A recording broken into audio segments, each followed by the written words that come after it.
Você é bom? Como vocês sabem se uma pessoa é uma pessoa de bem ou não? Quem é que define o bem? Os Gálatas, cristãos no primeiro século, estavam sendo enganados por um erro que a maioria das pessoas acredita hoje. Este erro é que podemos ser bons o suficiente para Deus nos salvar. Que Deus não se importa muito com o pecado.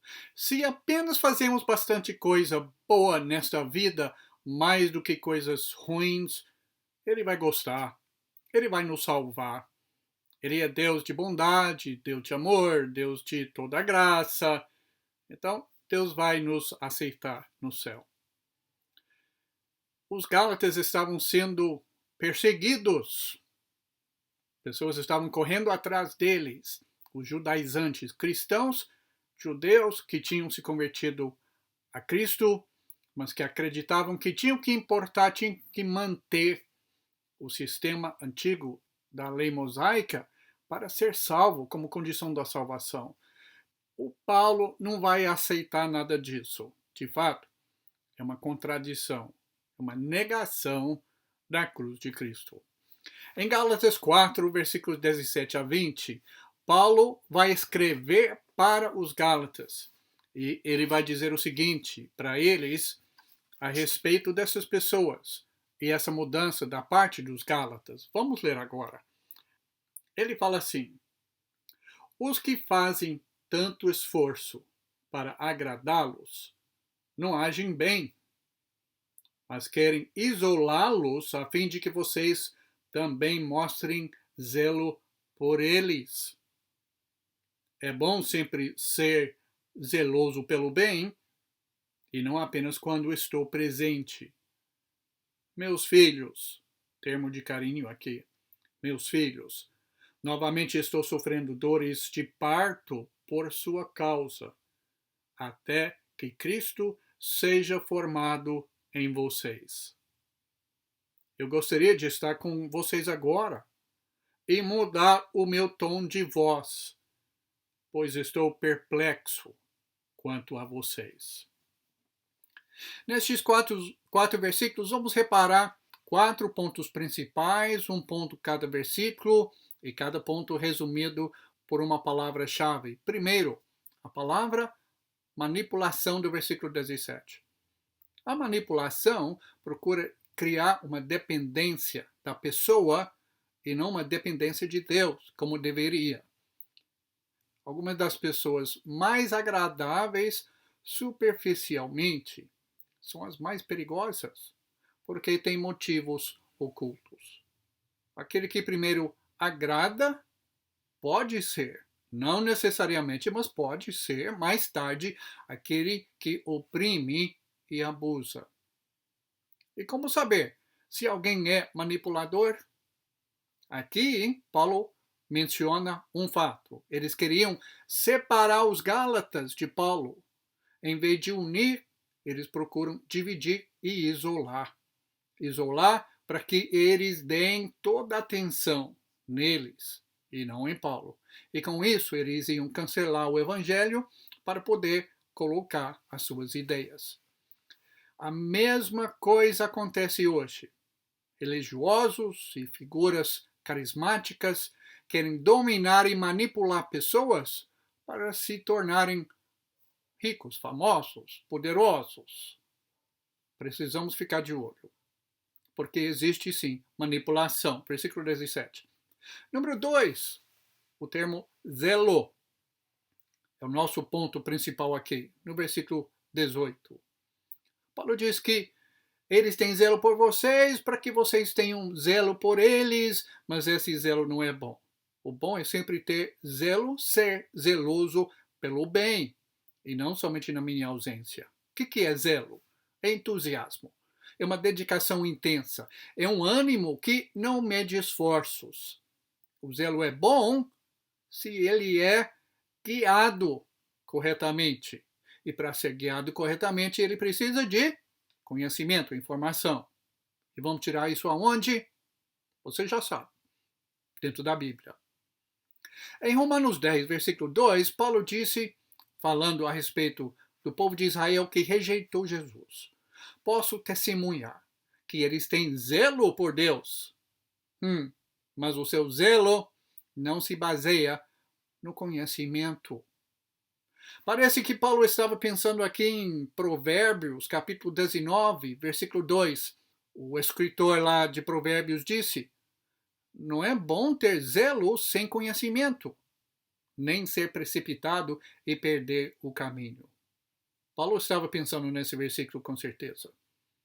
Agora, aos Coríntios, Paulo mostrou que ele mesmo tinha um zelo correto pelos coríntios. Segundo Coríntios 11, versículo 2, ele disse: o zelo que eu tenho por vocês é um zelo que vem de Deus. Por quê? Eu os prometi a um único marido, Cristo, querendo apresentá-los a ele como uma virgem pura.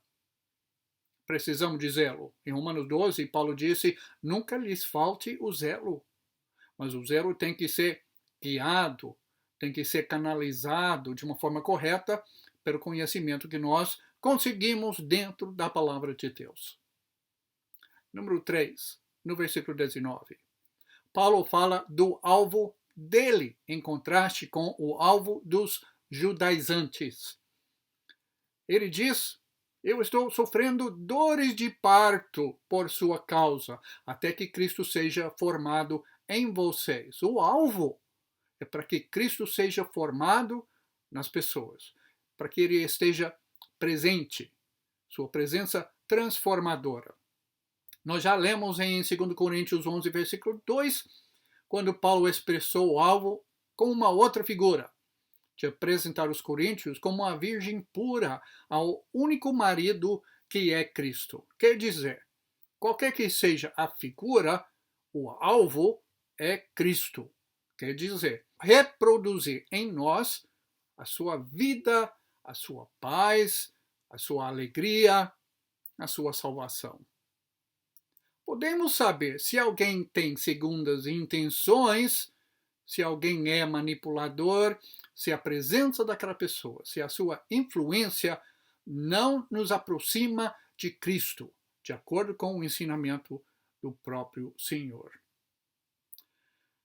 Número 4, lá do versículo 20, a presença. Paulo disse: eu gostaria de estar junto com vocês agora para poder mudar o meu tom, porque eu estou perplexo a respeito de vocês. E há essa mudança tão rápida e brusca da verdade para seguir outro evangelho que não era evangelho nenhum. Algumas coisas só podem ser feitas pessoalmente. Paulo queria estar presente naquele momento, mas estava impedido. Então ele escreve essa carta assustadora. Ele chocado, e ele escrevendo de uma forma chocante, para acordá-los. Eu li ontem, o autor resumiu todos os livros de todos os anos, os livros de autoajuda. Ele disse que você pode resumir esses livros em 11 pontos. Todos eles falam da mesma coisa. Por último, ele disse que você tem que ir além daquele livro e buscar a ajuda de um outro ser humano. Agora, quem é que o autor recomenda? Um terapeuta. Bom, no sentido espiritual, Deus nos coloca em comunidade. Deus nos dá pessoas para ficar ao nosso lado, para nos ajudar a ficar na linha, para nos manter na linha. É a família de Deus. Precisamos com Deus a sua comunhão e a comunhão com a sua família, que é o corpo de Cristo, a família de Deus, a igreja do Senhor Jesus Cristo.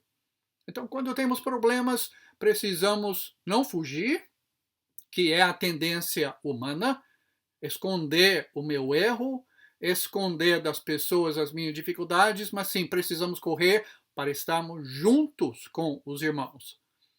E precisamos dessa presença física. E agora? Qual é o seu objetivo de vida? Porque os nossos objetivos nos definem. Nos definem como pessoas e nos definem para a eternidade. Estabeleça você o seu objetivo de vida.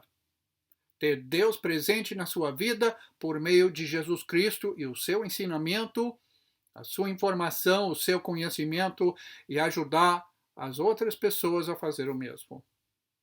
Não caia na conversa de gente que manipula e abusa. Fique esperto. E não dependa da sua própria bondade. Nós não temos nada para oferecer para Deus, não. Precisamos receber dele a salvação e toda a sua graça. Escolha bem os seus objetivos, porque esses objetivos são as coisas que nos definem. Que Deus nos abençoe.